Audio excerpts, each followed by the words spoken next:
Greetings.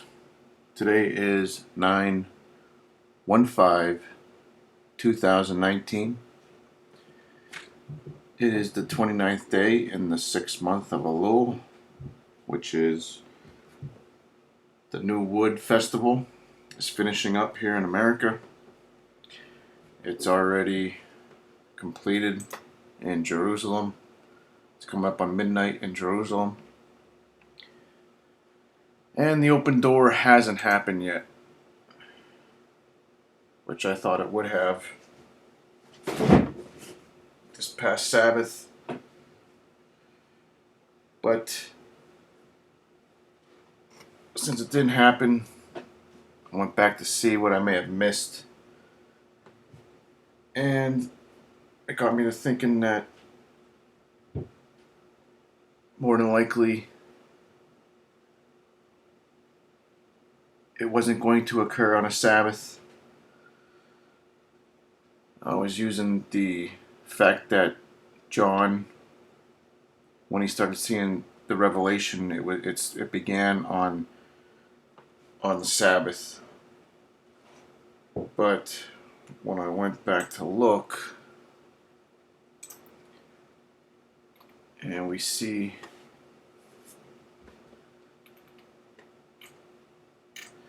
that he gets the vision, the Messiah gets the revelation from the Almighty, gives it to his angel to give to John. All right. And then he says, "Do not be afraid. I am the first and the last, the living one. I was dead, and behold, I am alive forevermore. I have the keys of death and Hades." Then he says right here, "Therefore, write the things which you have seen," which is this right here. He sees the Son of Man and the 7 spirits. And then he says, "And the things which are," which I believe is more than likely speaking about Revelation 2 and 3, which is the church. And then he says, "And the things which will take place after these things." So I was thinking about that, and the fact that the Sabbath is a day of rest. I always thought that the open door would occur on a Sabbath for the simple fact that it would lessen the effects, because the wise virgins would be observing the Sabbath at that time. But as I was contemplating the scriptures these past 2 days, since I realized that it more than likely wasn't happening on the Sabbath when it came and went, that's when I started thinking that, well, that kind of doesn't make sense that it would happen on the Sabbath, since it is a day of rest. So why would that huge event occur on a day of rest? And that's when I went back to looking at what I may have missed, and I came to this. Write the things which you have seen, the things which are, which is Revelation 2 and 3, and then the things that happen after. And that's easy to see in Revelation 4, because he says these are the things that will take place after. Must take place after these things. Okay? So, I'm still encouraging you all to keep alert,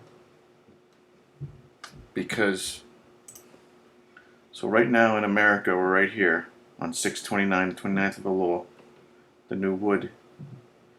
And like Psalm 96 says, is that he's coming in the new wood. Well, it doesn't exactly say that, but when you understand what's being said about the new wood, that it's referring to the new wood festival in Psalm 96. And it says that he's coming to judge the world. Now, the bottom line is that the seals begin to open on the trumpets.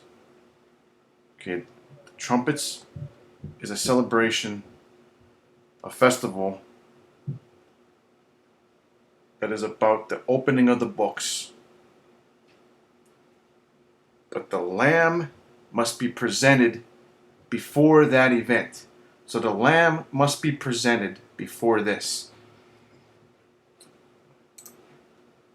As we see in Revelation 5, the Lamb is not presented until right here, when no one's found worthy. Then he comes up to the Almighty, takes the book out of his right hand, and then he's worthy to receive honor, glory, dominion, the kingdom. And then we see it in Revelation 6 that he gets the crown and he goes forth in continual victory.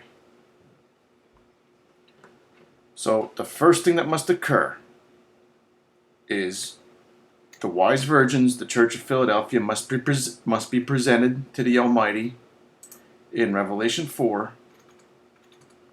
Okay, and they remain at the throne. And then the Lamb is presented. So we have the court set up, the presentation of the wise virgins, the Church of Philadelphia, the elders. Then they sit, and they're here to witness the Lamb who is worthy receive his dominion, glory, and kingdom. And like I said, Revelation 4 and 5 must occur before the Feast of Trumpets.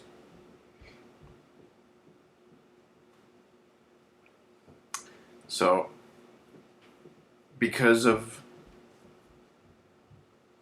Proverbs saying that the husband returns on a full moon, and because John says that he was in the Spirit on the Sabbath, I really thought it was going to happen on a Sabbath. Okay? But technically, a day or two before the actual full moon, it's still a full moon visually. And a day or two after the full moon, it's still a full moon visually. So my point in saying all that is we should stay alert for these next couple days. Sunday, Monday, and Tuesday. And even Wednesday. I still believe that trumpets, the fulfillment of trumpets, is not until the war in heaven. But, like I said, like I just showed you, these events can't occur until after the Messiah is presented to the Almighty, and that has not occurred yet. And the whole earth, everybody will know when this event happens because of what Revelation 5 says right here. Besides the fact that this is the event, the open door in heaven is the event that brings sudden destruction. So you have the first rapture, the sudden destruction, because the second rapture isn't sudden. It's long and drawn out, and everybody knows who's coming. But the first rapture is the one that catches everybody off guard. Everything is business as usual, as in the days of Noah, eating, drinking, being merry. Then all of a sudden, boom, the flood comes, which is the open door in heaven, and the removal of the wise virgins. And then, after the Lamb is presented, every created thing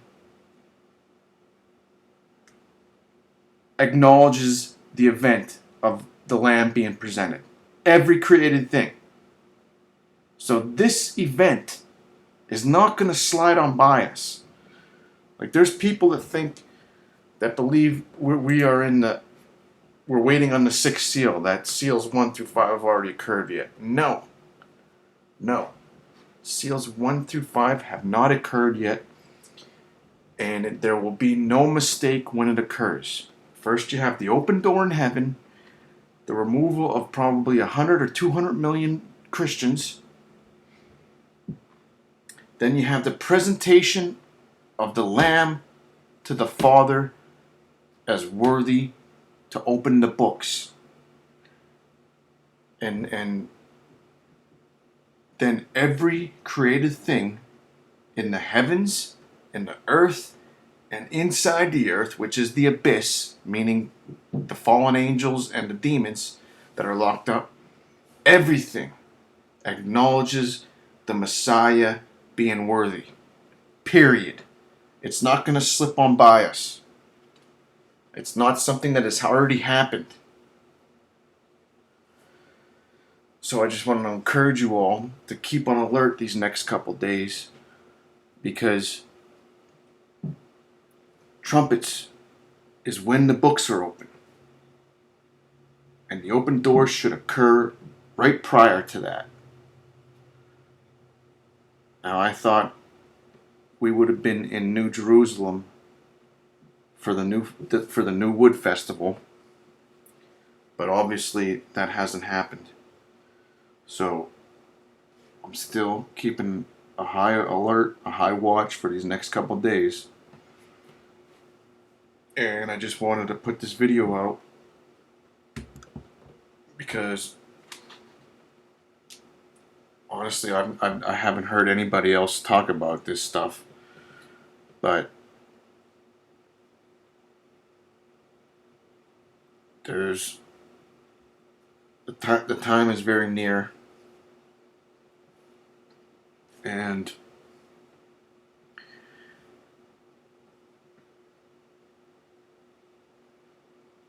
when the Messiah speaks of the birth, myself included, for the longest time I thought he was only talking about the 144,000. But recently I realized that no, he's actually talking about the main birth. There's two births that happen almost simultaneous at the seventh seal, the second rapture. And the first main birth is Jerusalem being birthed into our dimension. Okay? Right now, it's not here. And at the end of the sixth seal, boom, it's here. And everybody sees it because it's almost the size of the moon, and more than likely it's going to be closer than the moon, so it's going to look much bigger than the moon.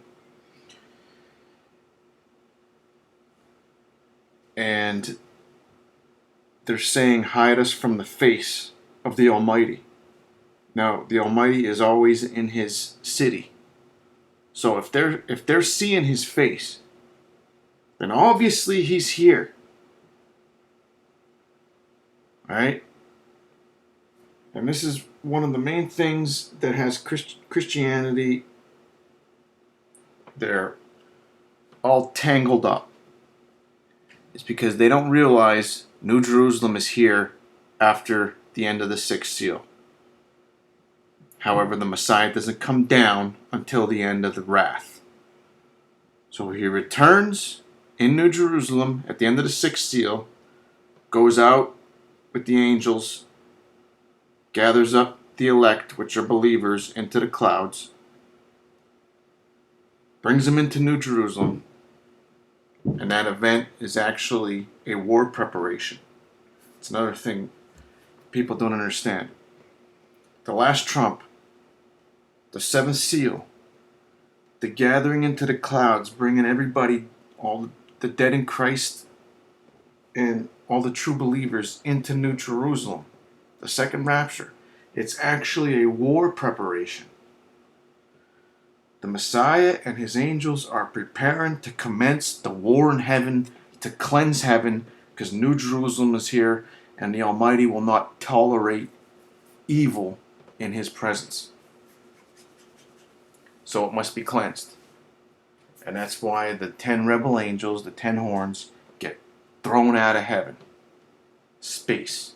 Because they are here in near space at that point in time.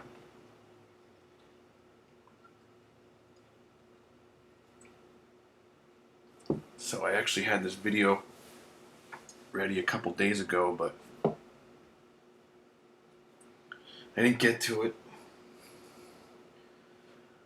So I figured I'd get it done today, and we'll see what happens over the next couple days. But whether anything happens or not, this is still extremely critical information to understand. Alright? So,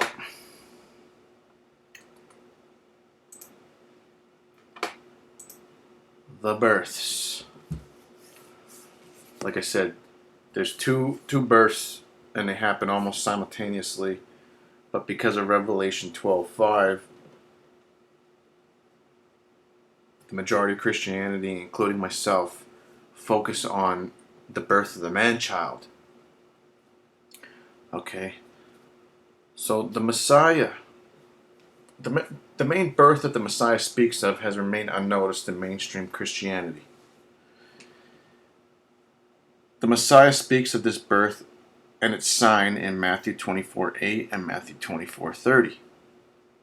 Paul tells us in Romans 8:18 to 25 that all of creation yearns for this birth. Alright? Because creation, it wasn't meant to have evil in it.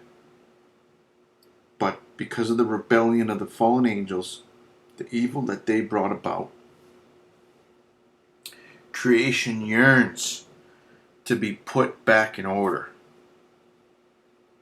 Is basically what Paul is saying in Romans 8. It's yearning for its redemption. Okay? So there are two births that are in close proximity, but the main birth has remained hidden in plain sight in the scripture. And that main birth is the coming of New Jerusalem, the city of the Almighty, into our dimension. Then the second birth is the man-child, which is the 144,000, also known as the two witnesses of Revelation 11. Okay? So, now, New Jerusalem is huge. It's almost the size of the moon. It's basically like a spaceship the size of America. And if the temple is the same size as Jerusalem's temple, then the temple in New Jerusalem will be about the size of Texas. So you have a spaceship the size of America with a temple the size of Texas. Okay, that's why billions of people can fit in the sea of glass around the temple, around the throne, because it's gigantic. Alright? Now, we don't know, well, maybe we do, but from what I can glean from Scripture, we can't say for sure what the shape of New Jerusalem is.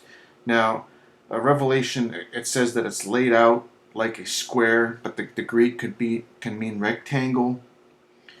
But that could just be the temple itself, where maybe New Jerusalem is a cube, or maybe it is a cubed rectangle. I don't know. I always thought it would be more like an egg shape or like a oval, for the simple fact of that it's going to come through a wormhole, and that I would think an oval would go better through a wormhole or travel better. But of course, the Almighty is the Almighty. Alright, so Revelation, when it talks about the dimensions being about 1,400 miles by 1,400 miles, so 1,400 miles, give or take, squared. Like I said, and when you compare that to the moon, it's about 2/3 the size of the moon. Alright?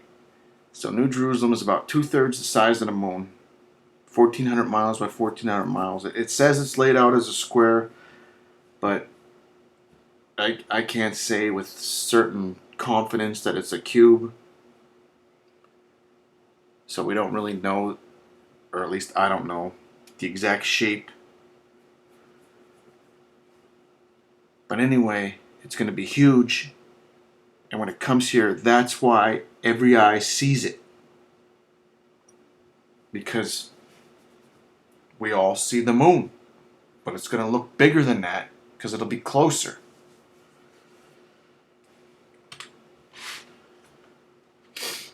The birth pains that the Messiah speaks of are actually the preparation for the birth of New Jerusalem into our dimension.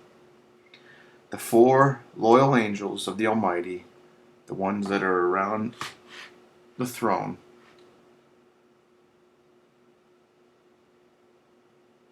they are preparing the way, putting the enemies under the Messiah's feet in preparation for the birth of New Jerusalem into our dimension. New Jerusalem comes from the heaven of heavens. That's how Enoch referred to where New Jerusalem is. He referred to it as the heaven of heavens. Now, I don't know exactly where it's at.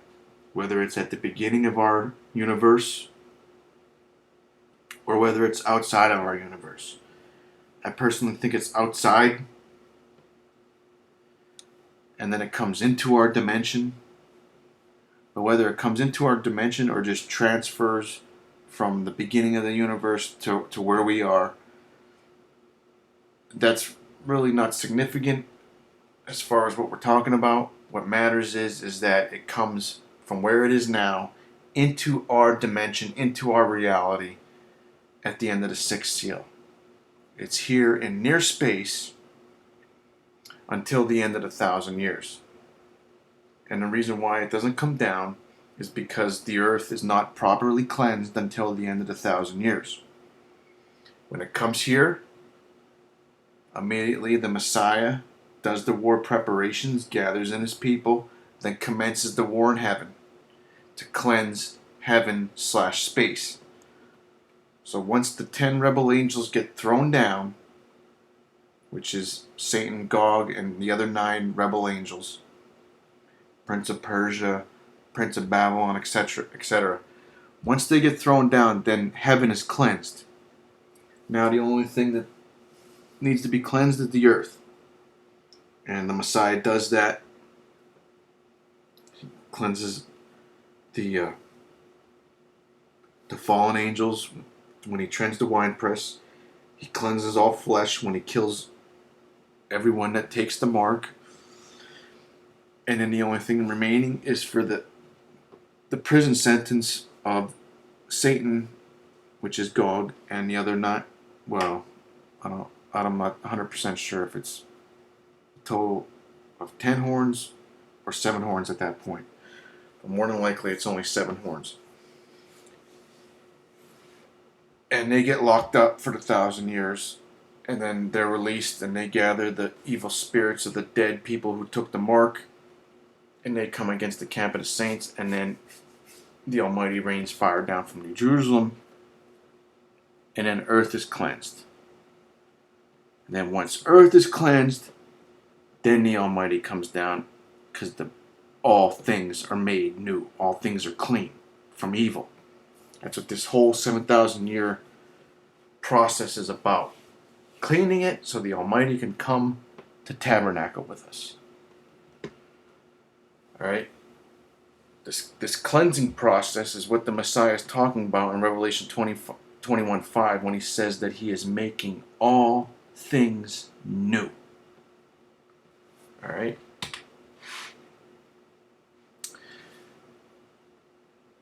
Now, the first thing that must be done to prepare the way for New Jerusalem to be birthed is the presentation of the Messiah with the elders.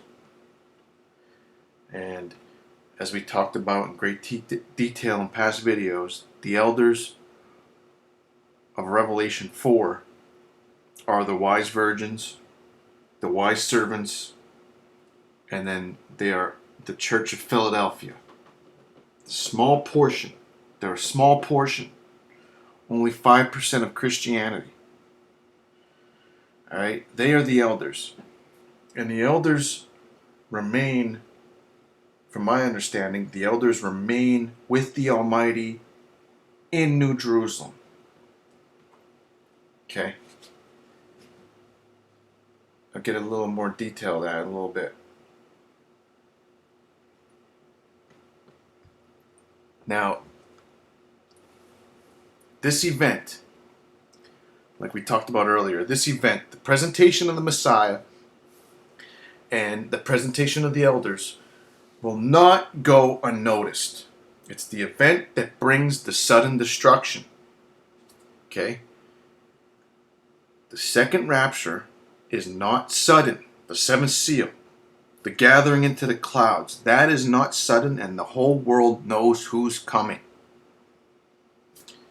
Alright? By the fact of Revelation 5:19, the whole world, everything, acknowledges the Messiah being presented. So if they know that, and they see the open door, the evidence is seen, everybody's going to know what's coming. And then to ice the cake, the fifth seal martyrs are testifying what's coming. Alright? And this event occurs when life is normal. The day before, and then never the same the day after. It's the first rapture the Messiah is talking about in Matthew 24. Okay? When he says, it's as in the days of Noah, they're eating, drinking, marrying, etc., until the day of the flood, when it came and took them away. Then life changed, and it was never the same. Same thing occurs with the first rapture. It's business as usual up until the open door in heaven. And then after the open door in heaven, it is never, ever business as usual. The second rapture, it's not business as usual. It's the labor pain, the birth pain's getting worse and worse and worse and worse until the water breaks, and then until the labor. It's not sudden. It's a drawn out process, and it gets worse and worse and worse and worse, and everybody knows who's coming.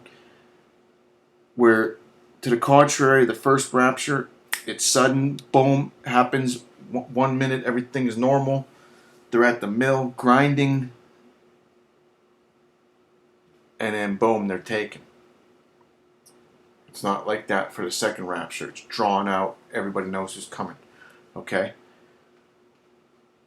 So, the wise virgins, the Church of Philadelphia, the elders, they play a role in the presentation of the Messiah to the Almighty because they are the ones who witness it. Right? So the elders, as we see in the sequence of events, the elders are taken up in the first rapture, which is the barley harvest. Then they are surrounding the throne of the Almighty. And they're the ones that are there to witness the Messiah be presented as worthy. Okay? They're also there to operate as the Levites, do the work of the temple. Alright? They sit in the courts with the Messiah to judge. So basically the Messiah is the high priest and the elders are the priests when you compare it to the ancient Israelites.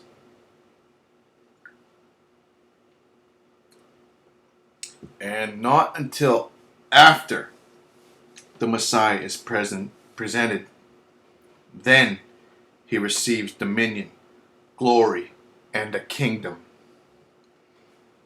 All right, this is the huge key.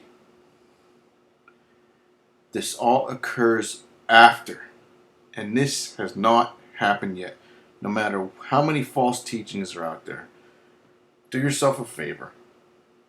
Throw off the false teachings. You know, whatever your pastor's teaching you, whatever you watch on TV, whatever you watch on YouTube, Throw all that baloney out. Dig into the Word yourself. Go to the Messiah yourself. And like I said in past videos, the main key to getting insight into understanding is obeying the commandments. Specifically observing the Sabbath. Strictly observing the Sabbath. When you look back, one of the main sins that the ancient Israelites committed was profaning the Sabbath. And when you see how angry it made the Almighty, what makes you think we're any different? The Messiah obeyed the Sabbath, observed the Sabbath, and we're supposed to imitate him. So do yourself a favor. Seek the Messiah yourself. Don't listen to all the other baloney. He'll answer your questions. Observe the commandments, and then he'll reveal himself to you. He'll give you insight into his word. That's how it works. John 14:21. When you obey his commandments, then he discloses himself to you. Which explains why the modern church is so weak and lacking, because they teach contrary. Okay, so in Revelation 5 we see the new song is sang because the Messiah, the only one worthy to open the seals, the new song is recognizing the Messiah is receiving his dominion, glory, and a kingdom. That's the new song. Okay? That's what it's all about. The Messiah is worthy to open the seals. This has not occurred yet. All of creation is waiting on this. Alright? And here is the confirmations each other. Alright, we see Daniel 7:9.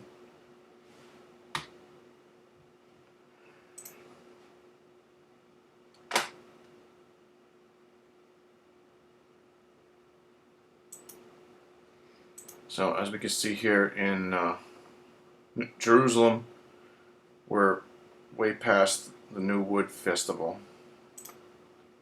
So, okay, so let's do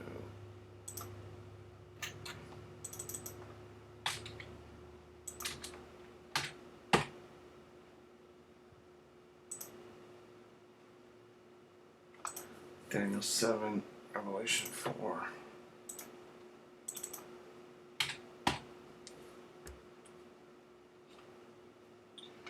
Okay, so Daniel 7 and Revelation 4 and 5 to 6, they confirm each other. So we have Daniel 7:9. I kept looking until the thrones were set up. All right. This is in preparation for the presentation. That's what this is all about. This is the beginning of the end of the age. All right, and it begins with this right here. The preparation of the presentation. Okay, so the thrones were set up. The Almighty took his seat. All right, and then we see that in Revelation 4, 2 to 3.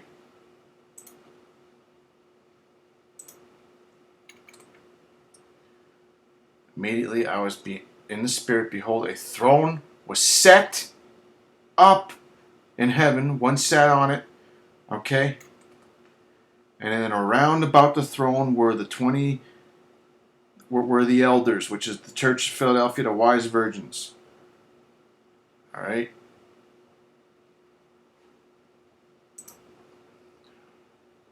Revelation 7:10 equals Revelation 4:4.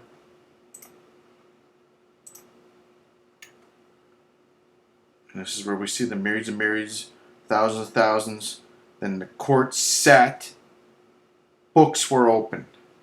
And then in Revelation 4:4, we see the elders sitting on the thrones white garments, golden crowns. All right. Then we got Revelation 7, Daniel 7:13 equals Revelation 5:5-8. The Lamb presented the high priest. Okay. Daniel 7:13. I kept looking in the night visions, and behold, with the clouds of heaven, one like a son of man was coming. Coming. All right. This is the beginning of the process of his coming. This is the beginning of the process of his coming. The whole process is 7 years, which is the seals. All right. And he came up to the Ancient of Days and was presented before him. And then we go to Revelation 5.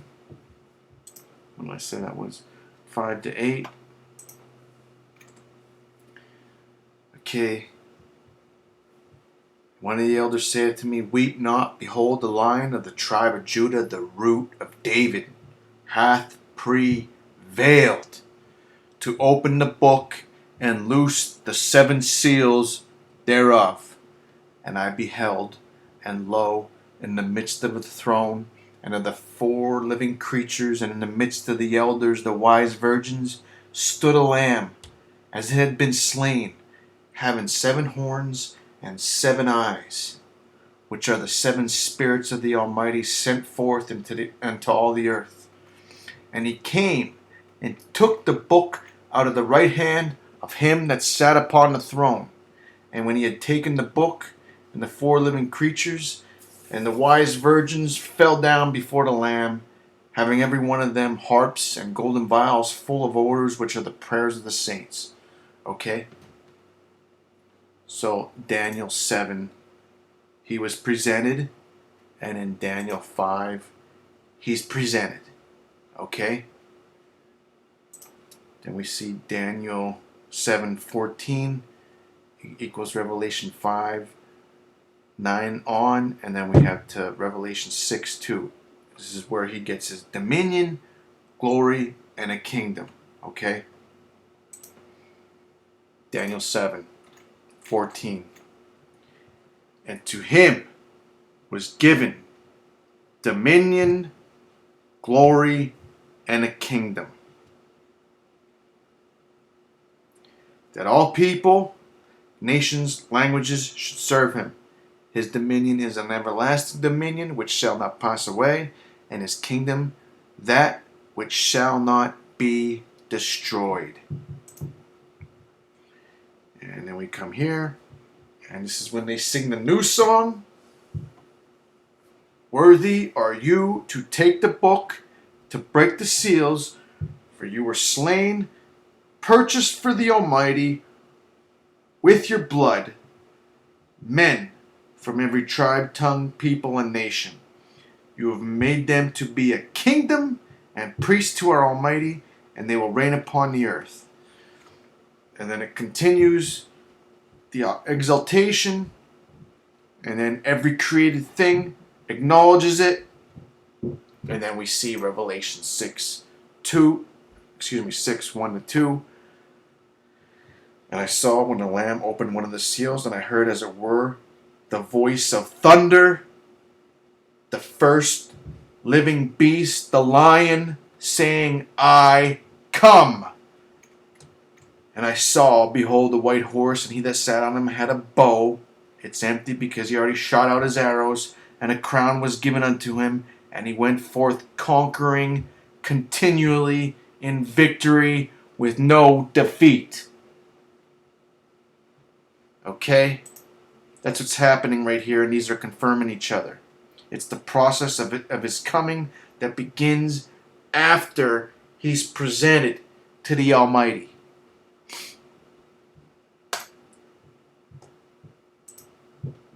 Okay? So then, after he's presented, what does he do? He begins his conquest. He transitions into a war footing.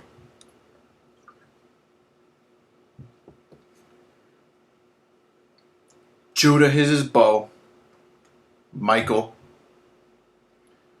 Ephraim is his arrows. Gabriel. So basically, Michael is shooting out Gabriel, Raphael, and Phanuel. Michael, the commander of the nations. Right? And what's occurring here in seals 2, 3, 4 is the Messiah is putting his enemies under his feet. He received his dominion, he received his kingdom, he received his glory. Now he's putting it to work. Now he's going forth. Now he transitions into war footing. All right? And seals 2 to 4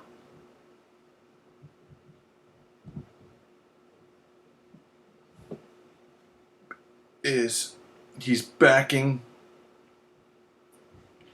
the 10 horns into a corner, because right now the 10 horns have control of the whole earth. They literally have influence over all the earth. But what's going to happen is in seals 2 to 4, those strings are going to be cut, and the 10 horns are going to be backed into the Middle East. And then once they're in the Middle East, they take revenge on what occurred because they lost power. They take revenge on the people of the Messiah, because the Messiah is the one that's doing this. So what do the 10 horns do? They take revenge because they got cut off. Because right now they're the puppet masters controlling the whole earth, mainly via debt through the central banks. Once all that gets cut off, which will happen in the next year or 2 or 3, they're getting back into the corner, which the fourth seal is their jurisdiction over the Middle East. And then the enemy is going to take revenge on the people in that area who are true believers. But they are going to get a divine intervention to testify. When they are getting persecuted, they're going to be testifying, saying, the Messiah is coming. And you can't stop it. And then they're going to be killed. And this is the 5th seal. All right? It's only going to occur within the area of the grandsons of Noah, which is the Middle East. I don't think it will occur in the state of Israel, though, because Michael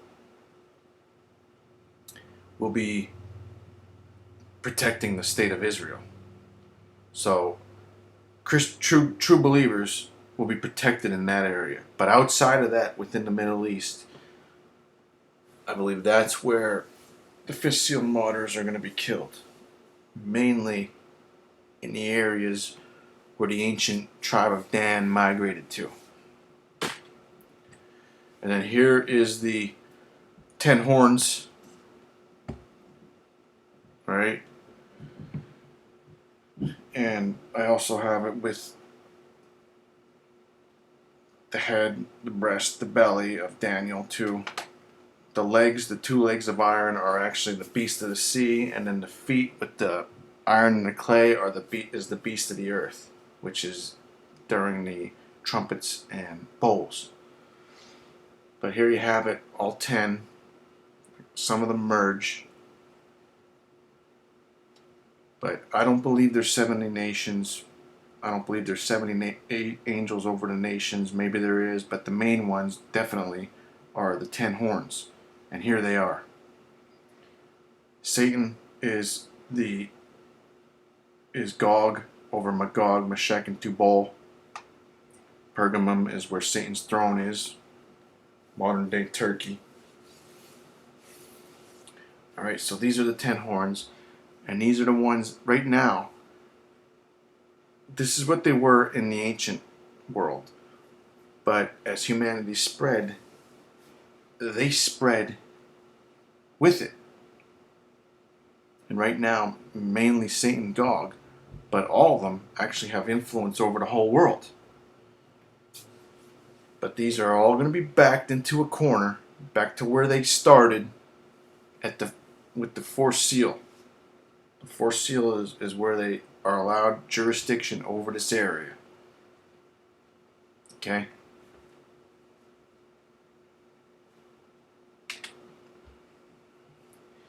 Now, the fifth seal is the trigger. The fifth seal is the enemy trying to fight back, and they take their revenge on true believers in the area where they have jurisdiction in the Middle East outside the state of Israel. The actual killings will mainly be where the ancient tribe of Dan migrated to. Why do I say this? I explained this all in a past video. It's complicated. It's hard to discern and glean, but basically, Dan, the tribe of Dan, seemed to be more go-getters than the rest of the tribes, and they were also warriors, right? Well, they migrated before they were scattered. The ancient Israelites were scattered, and I personally believe they were the ones that founded Sparta. They migrated, I think, towards Carthage. They might have even been heavily involved in the formation of Carthage, and they were down around the Red Sea. All right, and I believe Dan is missing from the 144,000 because they're the fifth seal martyrs. And when you look at the wording of the fifth seal martyrs and 144,000, it's almost identical. I believe it's because it's Dan. All right, and then the prophecy of Dan leaping from Bashan has never occurred. It's never been fulfilled. But if you've seen my past video where I say that I believe when the 144,000 are sent back, their ship lands in the ancient area of Bashan, and they're mixed with the prayers of the martyrs, which is Dan. So the 144,000 actually are mixed with the prayers of the fifth seal martyrs, which is Dan. So they're actually together. And then when the ship lands, it lands in Bashan, and that's how Dan leaps forth from Bashan through the 144,000. But anyhow, the fifth seal is the trigger event that leads to the main birth. Why? Because the fifth seal would be equivalent to the water breaking in a human pregnancy. Right? So, seals 1 to 4, it's the beginning of the birth pains. You know, the first couple trimesters, as they say. And then all of a sudden, the fifth seal is when the water breaks. And then it's time to get to the hospital for the birth, okay? And the fifth seal water breaking is what influences the Messiah to return to avenge the blood of the fifth seal martyrs and execute swift justice, which is Luke 8, 7 to 8. All right? Then the main birth is the sixth seal. New Jerusalem is birthed into our nation. The sixth seal is the transition from the birth pains, the breaking of the water, into the actual labor. The labor process. And this is the process. So the labor begins in Matthew 24, 29.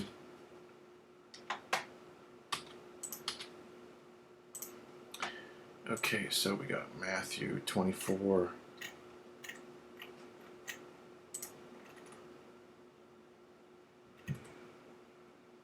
29.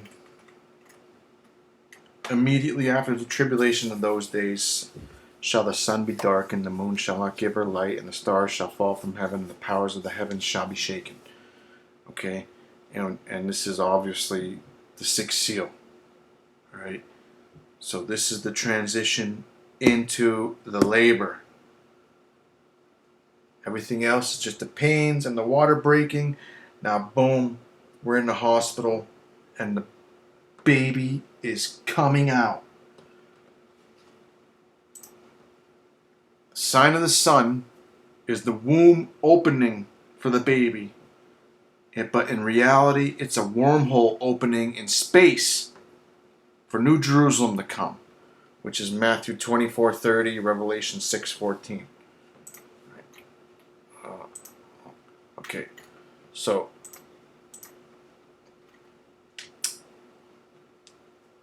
all right, where are we at here? Matthew 29, immediately after the tribulation. Now, the tribulation is the fifth seal. The Great Tribulation is the 45 days after the mark of the beast. There's two tribulations. But the first tribulation is the fifth seal. That's why it's immediately after the tribulation of those days, which we see the tribulation up here in Matthew 9. Then they will deliver you to tribulation and kill you. Fifth seal martyrs. This is when the water breaks. So, immediately after tribulation of those days, it's the sixth seal. Then shall appear the sign of the Son of Man in space. And then shall all the tribes of the earth mourn, and they shall see the Son of the Man coming in the clouds of heaven with power and glory. Okay, so right here, open the sixth seal. Revelation 6:12-13 is the beginning of the sixth seal. Then Revelation 6:14 is the sign of the Son of Man, and this is the womb opening. But in reality, it's a gigantic wormhole opening in space.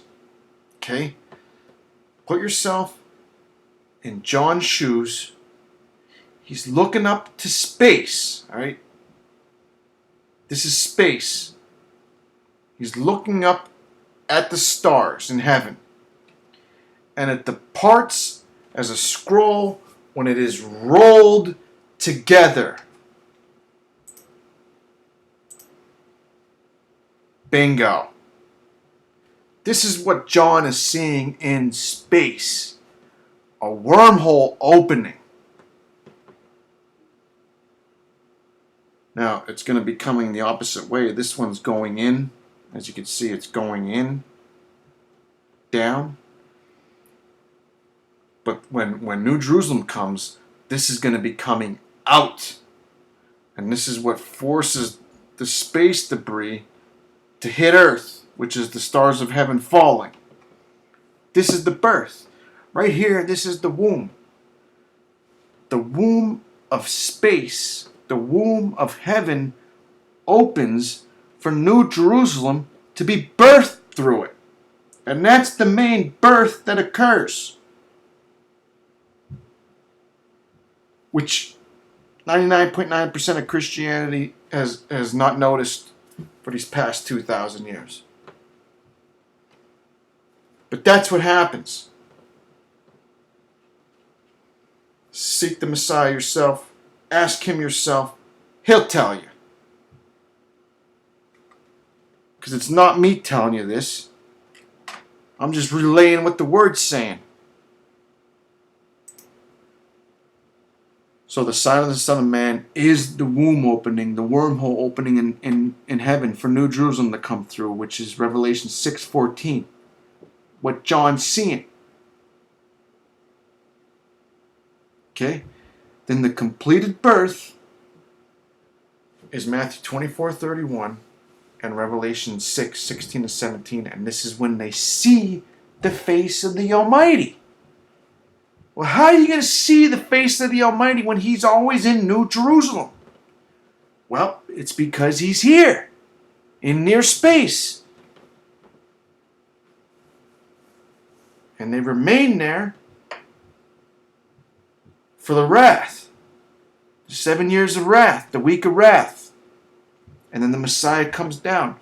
And then New Jerusalem remains in near space for the 1,000 years until that's completed, and then it comes down to tabernacle with us, because then all is cleansed.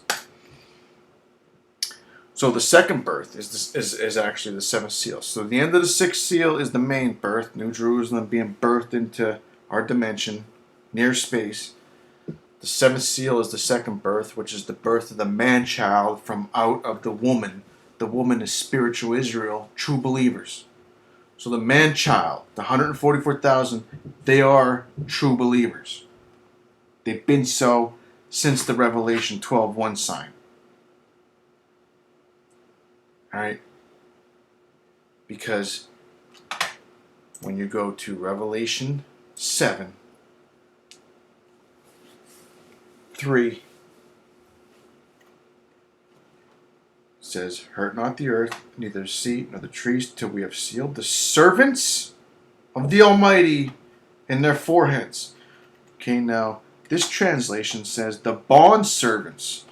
And when you look up bond servant, it's basically the highest title a believer can receive in the New Testament.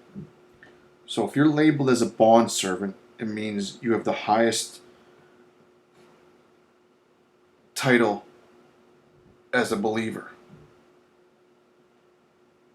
in the New Testament. Meaning, Revelation 7:3 is telling us that the 144,000 are believers, true believers, more than likely virgin, meaning they served the Messiah, meaning the Messiah is the king of their life. So the 144,000 are true believers way prior to the seventh seal. Okay? And like I said, you can't be a servant of the Almighty unless you're doing His will. And the only way you can be doing His will is if you're believing in His Son. Therefore, the 144,000 are both true believers of the Messiah with DNA from Jacob. With the exception of Dan, but I explained where Dan comes in all of this. They are the fifth seal martyrs. Okay? So,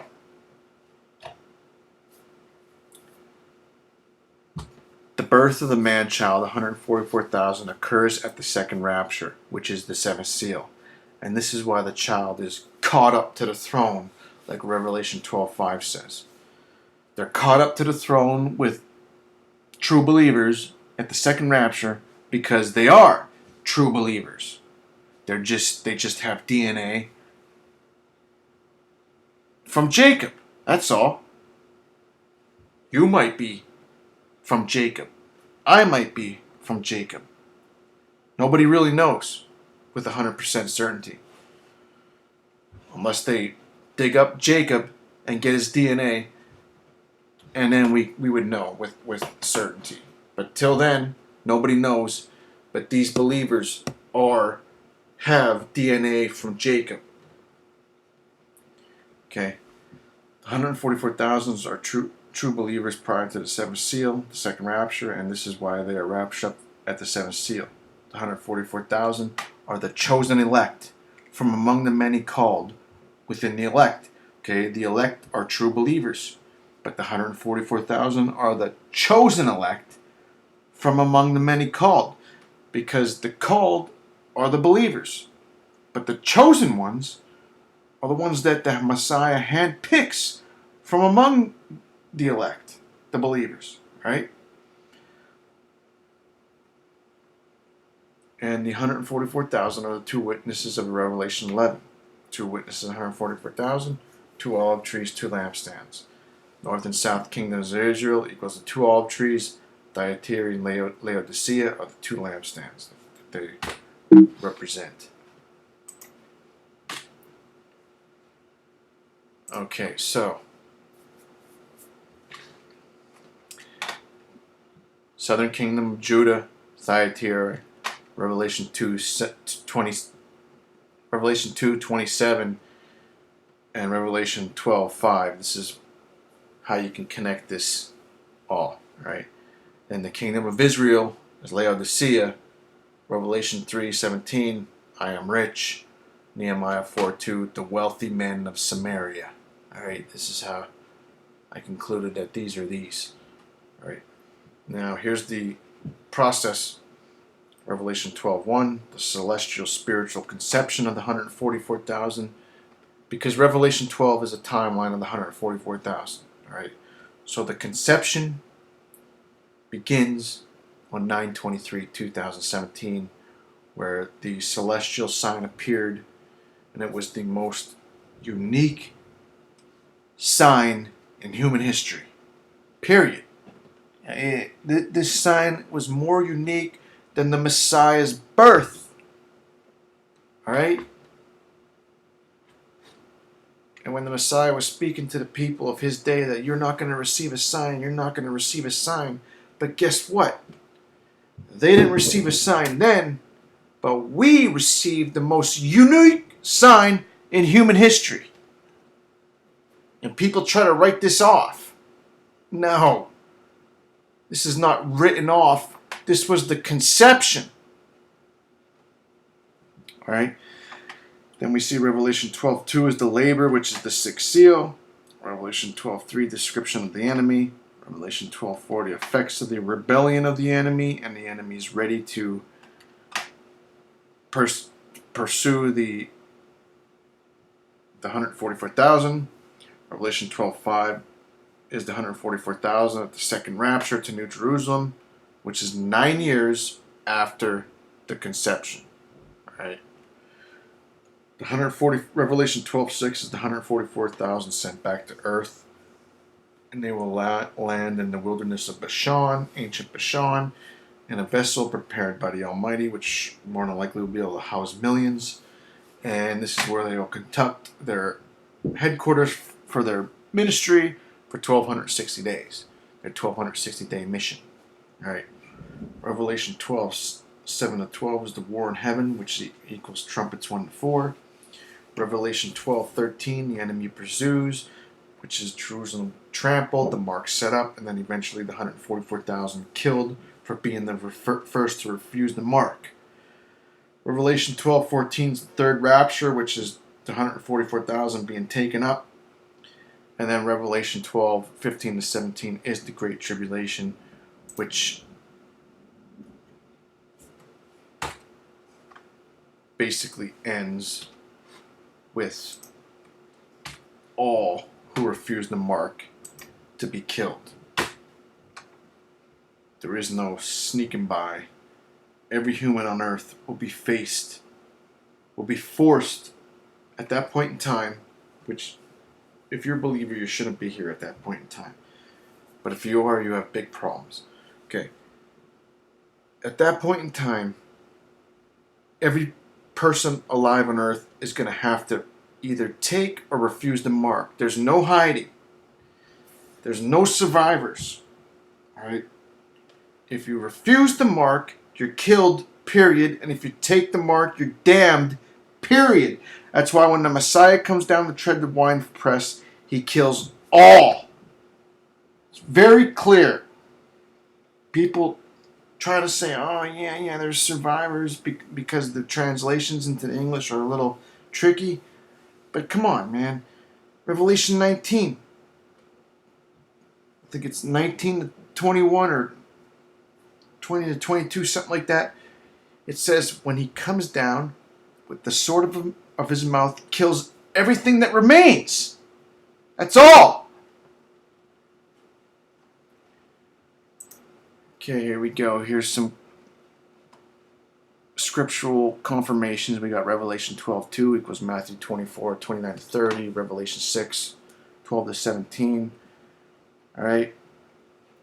You guys can go over this yourself. Oh, so that's it. All right. So there you have it. Here are the scriptures, confirmations. Alright, so this whole video, I'm trying to get across that the main birth is New Jerusalem will be here in near space, closer than the moon, at the end of the sixth seal. That's the birth. The wormhole opening in heaven, in space, is the womb opening. New Jerusalem coming through is the baby being birthed. Okay? But everything, first thing that must occur is the open door in heaven in Revelation 4, and then the presentation of the Lamb in Revelation 5.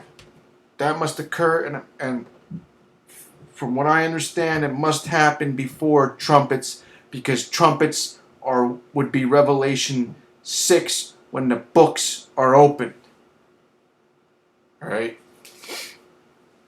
And here's the layout of the ancient camp of the Israelites. And I believe this is how it's going to be in New Jerusalem. Alright? So, this right here would be the throne with the Messiah and the Almighty on it. Then the thrones around it would be the elders. Okay?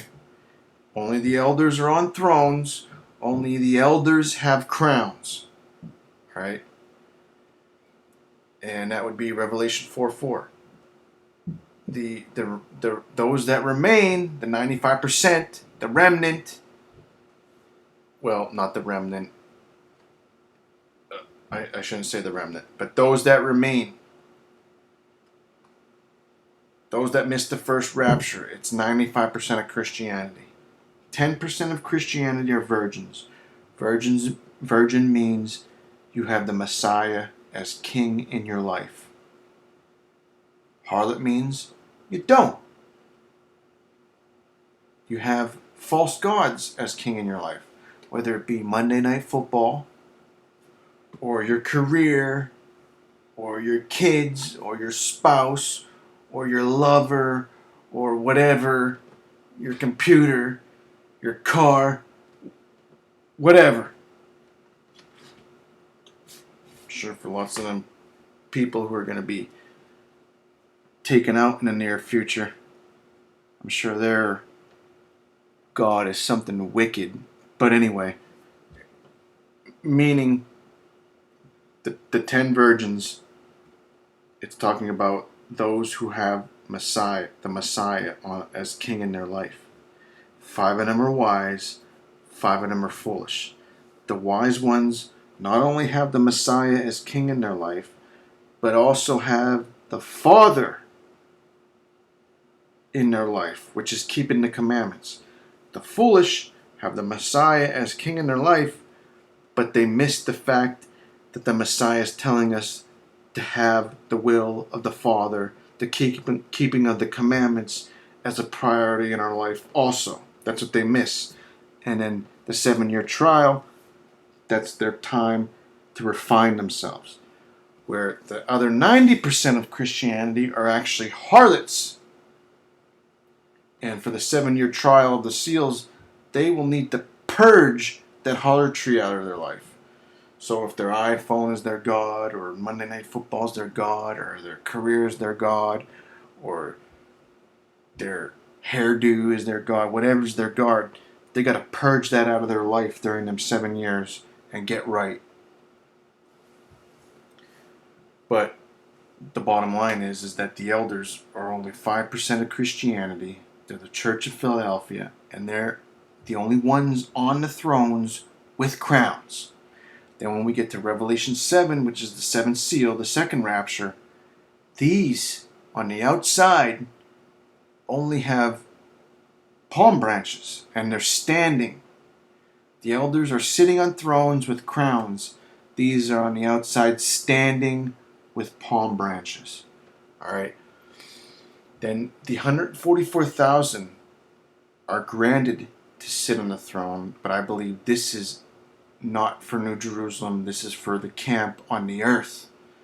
Because from what it seems to me, as though the elders stay with the Almighty in New Jerusalem, and they do the work in New Jerusalem. Okay. And then the 144,000 will be basically the elders on earth at the camp on earth. That's how I see it. And then the regular people of Israel are out here. Alright? So, this is coming soon, I believe. The womb opening.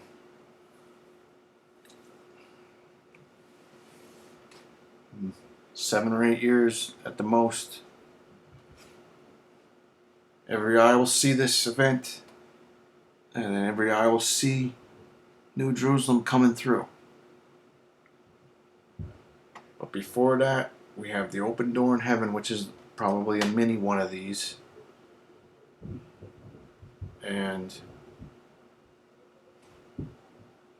the first rapture of the wise virgins of the Church of Philadelphia are taken up, take their places, and then the Messiah is presented.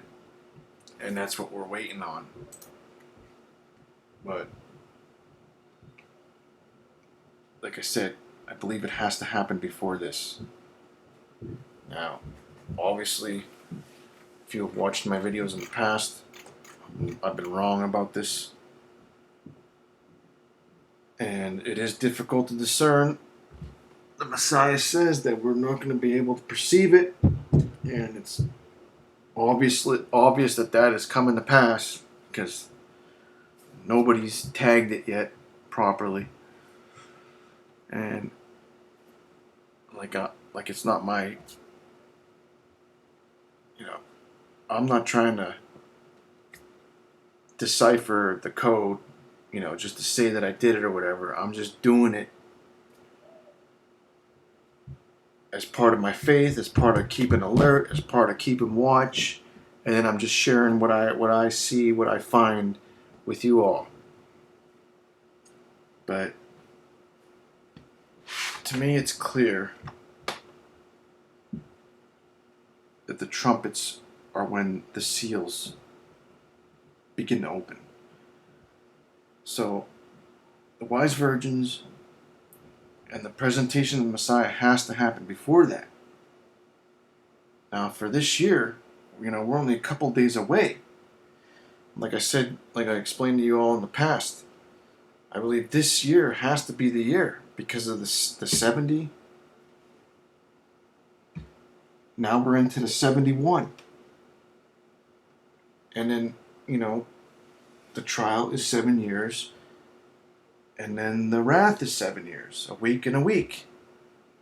14-year total. Brings us to 2033.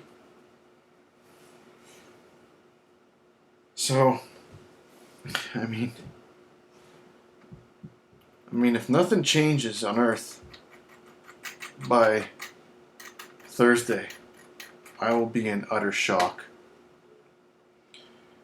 I won't be surprised because, like I said, the Messiah tells us we're not going to be able to perceive it. So I won't be in shock, but I will be utter flabbergasted.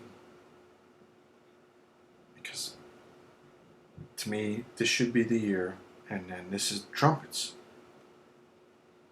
And it has to have this presentation has to happen before that. And it hasn't happened yet. I don't care what anybody says. It hasn't happened yet. The open door hasn't happened yet, and the Messiah has not been presented as worthy to open the seals yet. That is a future event. It has yet to be fulfilled. And it will not be mistaken when it is fulfilled. So,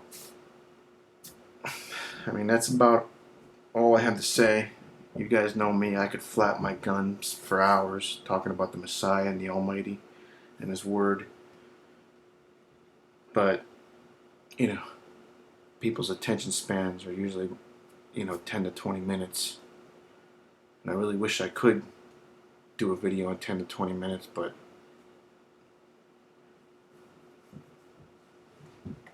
that's not me, so. Anyway,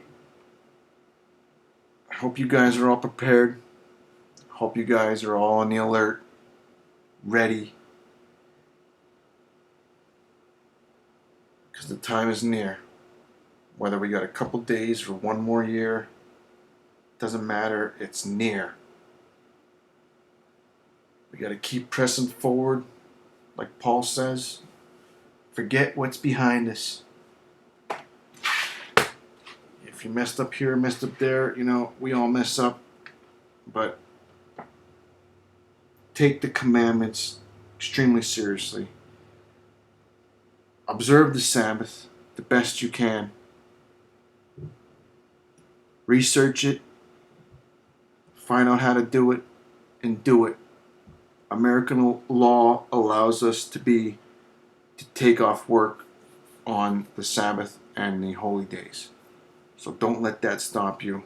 Who cares what people at work say? You can't please everybody. So people are going to say good and bad about you no matter what. So I encourage you to just do it. Do it the best you can. And when the open door occurs, whether you go, good. And if you remain, well, at least we know where we'll stand. And then we'll know what we got to do. We got to get the commandments right. Do a better job. So I pray, Maranatha, come Messiah. Open that door in heaven for us, that we may be kept from the hour of trial, tribulation, and temptation, stand before you and be presented to the Almighty.